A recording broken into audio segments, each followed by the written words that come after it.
Saudara Ketua Harian DPP Partai Gerindra Sufmi Dasko Ahmad dan Wakil Ketua Umum Partai Gerindra Habibur Rahman menemui ex-pimpinan Front Pembela Islam FPI Rizik Syihab. Pertemuan mereka itu menjadi sorotan. Pertemuan berlangsung di kediaman Rizik Syihab di Petamburan, Jakarta Barat pada Sabtu lalu. Aziz Yanwar, kuasa hukum Rizik Syihab, mengatakan dalam silaturahmi itu, kedua pihak saling bertukar pikiran. Rizik juga disebut menyampaikan beberapa pesan kepada Dasko dan Habibur Rahman soal keberlangsungan pemerintahan Prabowo Subianto Gibran Rakabuming Raka. Di antara pesan itu menyangkut komposisi menteri. Ia juga meminta pemerintahan Prabowo Gibran berpartisipasi aktif dalam membela rakyat Palestina dan menolak tindakan Israel. Rizik juga meminta kasus tegasnya sejumlah anggota Laskar FPI dalam peristiwa KM50 diusut tuntas. Pertemuan mantan Ketua FPI Rizik Syihab dengan dua petinggi Partai Gerindra Sufmi Dasko Ahmad dan juga Habibur Rahman cukup mengejutkan. Pertemuan ini menjadi sorotan usai Rizik dinyatakan bebas murni setelah menjalani hukuman pidana. Lalu apa sebenarnya makna di balik pertemuan mereka? Pagi ini kita akan bahas dengan pakar komunikasi politik Win Syarif Hidayatullah, Gun Herianto. Selamat pagi, Kang Gun. Selamat pagi, Radit. Ya, apa yang bisa Anda cermati dari pertemuan ini, Kang Gun?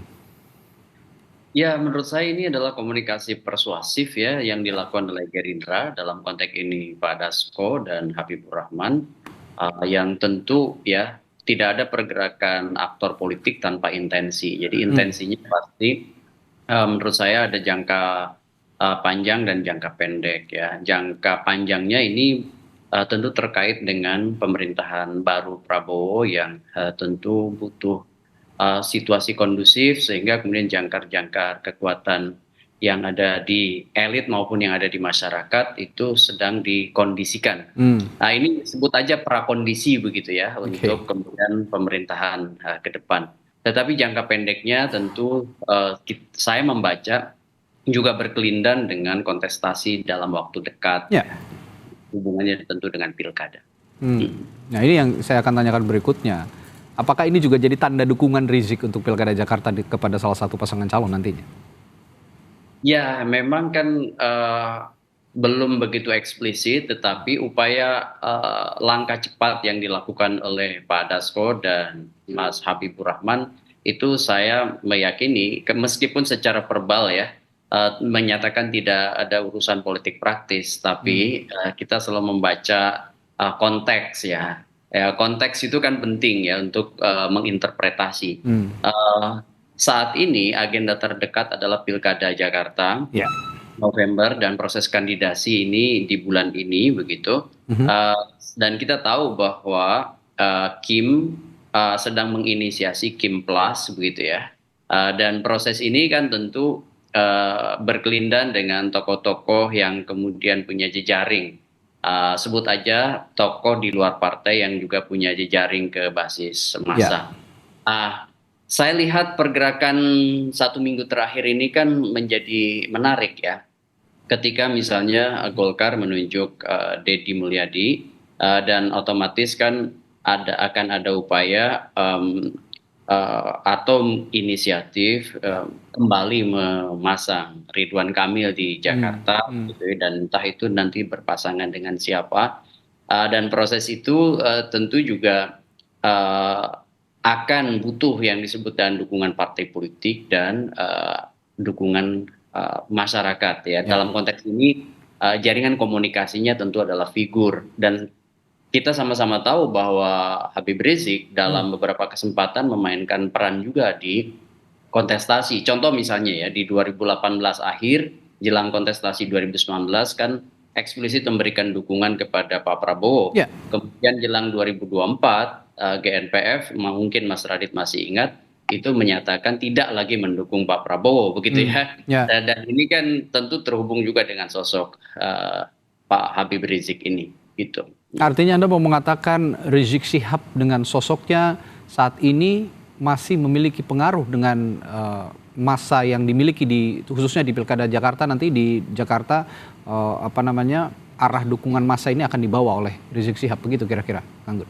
Saya tidak mengestimasi apakah kemudian kekuatannya signifikan Hmm, seperti halnya misalnya 2017? Saya tidak dalam konteks mengatakan pengaruhnya signifikan ya, hmm, tetapi bahwa setiap peluang, setiap jangkar yang kemudian berpotensi memberi insentif elektoral pasti akan dikonsolidasikan, oke, terutama oleh kekuatan yang sekarang diinisiasi oleh Golkar dan ya, mungkin juga dengan partai lain yang tergabung di KIM.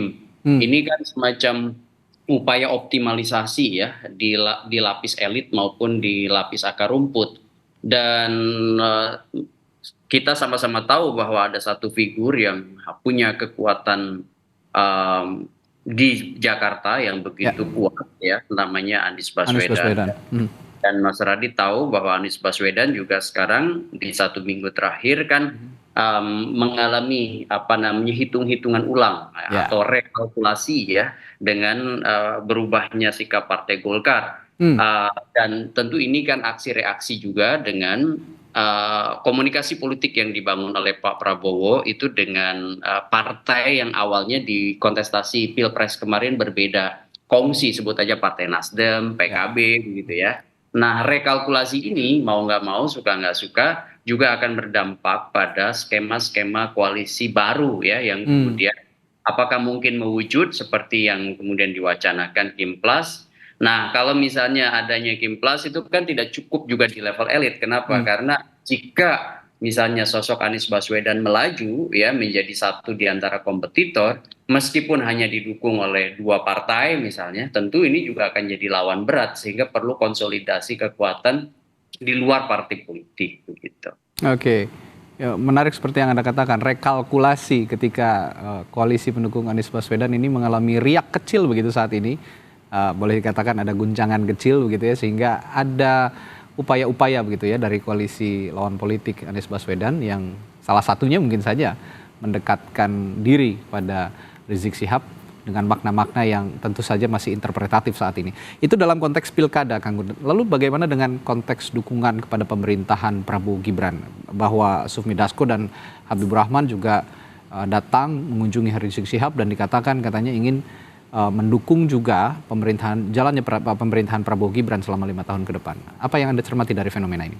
Ya, fenomena ini tentu harus kita lihat sedikit ke belakang ya. Hmm, Kenapa? Karena kan ada jelas relasi antagonistis Pak Habib Rizik Syihab ini dengan arus politik Pak Jokowi ya, kemarin di 2019 2024 terutama ya. Munculnya banyak fenomena yang kemudian menempatkan Habib Rizik itu tidak. oke. Kemudian dalam banyak kesempatan tentu Habib Rizik mengeluarkan statement yang sangat keras pada pemerintahan Pak Jokowi ya. Ya, Kemudian di 2019 dengan 2024 juga peta politiknya berbeda. 2019 seperti saya sampaikan tadi Habib Rizik mendukung Pak Prabowo dan di 2024 tidak mendukung Prabowo karena dianggap kemudian menjadi bagian dari rezimnya Pak Jokowi. hmm, Nah, sepertinya posisi ini ya dalam konteks jelang pembentukan pemerintahan baru, terutama yang akan dilantik Oktober 2024 ke depan, upaya-upaya untuk persuasif ya ke kelompok-kelompok yang diidentifikasi keras terhadap pemerintahan Pak Jokowi itu ya, sedang didekati gitu ya. Tentu ini menjadi semacam prakondisi dan ada upaya ya kemudian memantik romantisme kesejarahan mereka begitu ya hmm, dengan hmm, bahwa mereka pernah bekerja sama ya untuk kemudian saling mendukung terutama di 2019 dan terciderai begitu di 2019 2002 sorry di ya betul 2019 2024. oke. Nah, ini tentu menjadi bagian yang harus juga jadi catatan kritis bahwa politik dalam banyak hal itu kerap kali menemukan wajah pragmatismenya begitu ya. Hmm, Dan sekaligus ini juga bagian dari sisi politik praktis di mana setiap peluang untuk kemudian mengonsolidasikan kuasa politik baik di suprastruktur maupun infrastruktur itu akan dilakukan termasuk ya kan satu di antara apa namanya infrastruktur politik itu adalah figur ya, selain media massa, kemudian kekuatan pressure group, interest group ya, dan partai politik. Nah, Oke. ini saya mengidentifikasi Habib Rizik diposisikan oleh Pak Prabowo sebagai satu di antara figur yang mungkin perlu ditemui untuk membangun komunikasi yang jauh lebih membangun mutual understanding di antara mereka. Oke, tapi let's say kita flashback sedikit juga ke pemerintahannya Pak Jokowi. Di rezimnya Pak Jokowi ini kita tahu Rizik Syihab ini dipidana dan sempat menjalani hukuman begitu bahkan. Nah, dengan pertemuan akhir pekan lalu, apakah ini dianggap sebagai upaya Rizik Syihab juga ikut berdamai dengan rezim Jokowi atau sebaliknya? Ya, ini yang kemudian kita harus lihat adalah keberlanjutan dari pertemuan ini. Ya, apakah nanti akan ada tindak lanjut dari dukungan politik Habib Rizik ke rezimnya Pak Prabowo? Karena sama-sama tahu kan sebenarnya posisi pemerintahan Pak Prabowo sekarang itu juga bisa dibaca sebagai keberlanjutan, ya kan, atau continuity dari pemerintahan Pak Jokowi. Nah, posisi tadi menarik pertanyaan Mas Radit, apakah ini adalah simbol dari upaya damai Habib Rizik misalnya dengan Pak Jokowi, ya kan? Nah, saya melihat tidak serta-merta begitu. Tidak serta-merta.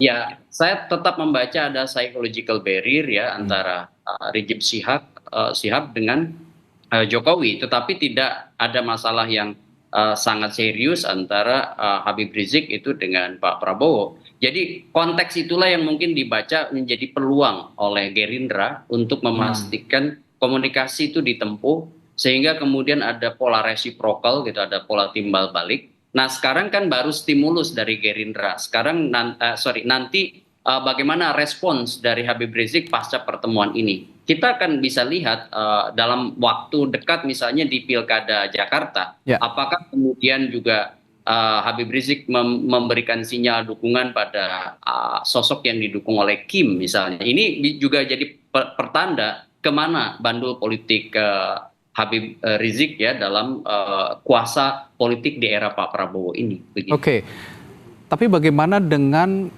publik ya? Ini anggapan publik saja. Anda juga menganalisisnya bagaimana ketika publik menganggap bahwa pertemuan akhir pekan lalu petinggi Partai Gerindra yang mana ini juga bisa diafiliasikan dengan kepanjangan tangan Prabowo Subianto begitu dengan sebagai ketua umum Partai Gerindra.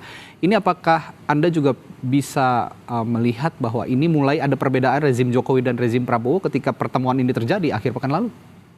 Ya, jelas ya ada perbedaan pendekatan. Ya kan, kalau Pak Jokowi saya lihat tidak punya intensi khusus untuk membangun komunikasi dengan Habib Rizik, gitu ya. Apalagi secara demonstratif yang ditunjukkan ke media seperti ini kan. Pak Prabowo saya lihat dari awal bahkan sebelum dilantik ya Oktober. Contoh ya, dia rajin sekali juga berkunjung ke berbagai belahan dunia, bertemu dengan para pemimpin dunia, termasuk juga di dalam negeri, dia mengutus. Saya yakin tidak mungkin Pak Dasko dan Habib datang ke Rizik tanpa kemudian berkomunikasi dengan Prabowo. Artinya, betul kata Mas Radit tadi, ada pendekatan komunikasi politik yang berbeda. Jokowi menjaga jarak, ya bahkan mungkin kita ingat FPI ya, bagaimana kasus FPI misalnya, ya kan, yang waktu itu begitu menyita perhatian sebagai bentuk kebijakan dari pemerintahan Pak Jokowi ya, yang kemudian memosisikan tentu tidak menjadi outsider begitu bahkan eksplisit.